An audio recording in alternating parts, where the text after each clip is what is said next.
Okay, now, so for our mid-level problem naman, tinatawag natin siyang cafeteria billing system with discount rules. So, meron na tayong konting discount na computation dito.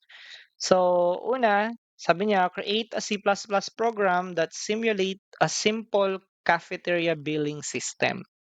Simple lang naman siya, pero at least billing system pa rin. So, ask the user for the following.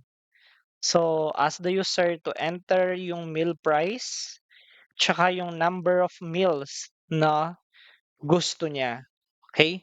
Next is yung customer age. Tanungin din natin. Then, tanungin din natin kung ang student ay, kung yung tao ay student ba siya or hindi. Okay?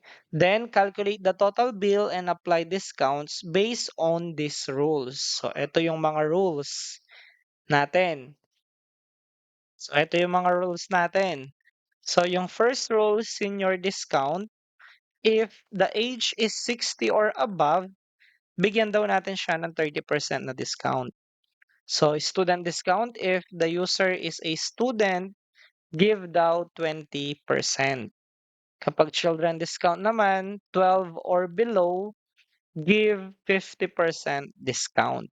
If multiple conditions are true, apply the largest single discount only. Okay, so, and finally, display nyo yung original price, yung discount applied, tsaka yung total bill after the discount. Okay, so for the example na ating output is ito po siya.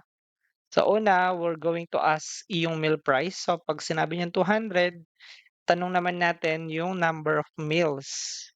So 2, tapos tatanong natin kung ano yung age niya, and then kung student pa siya. So after natin matanong yan, ito yung magiging output natin.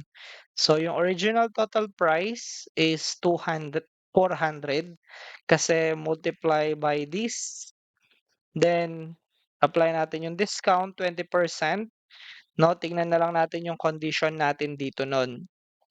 Then yung total after the discount. So ang gagawin lang is 400, calculate natin.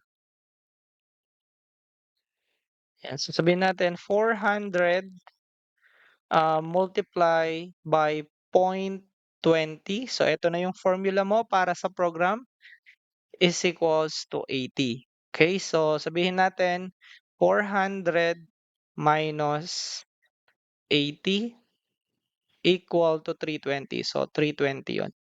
So yun na yung formula mo. Pinakita ko na para sa program na ito. And ito naman yung magiging rules mo pagdating sa programming.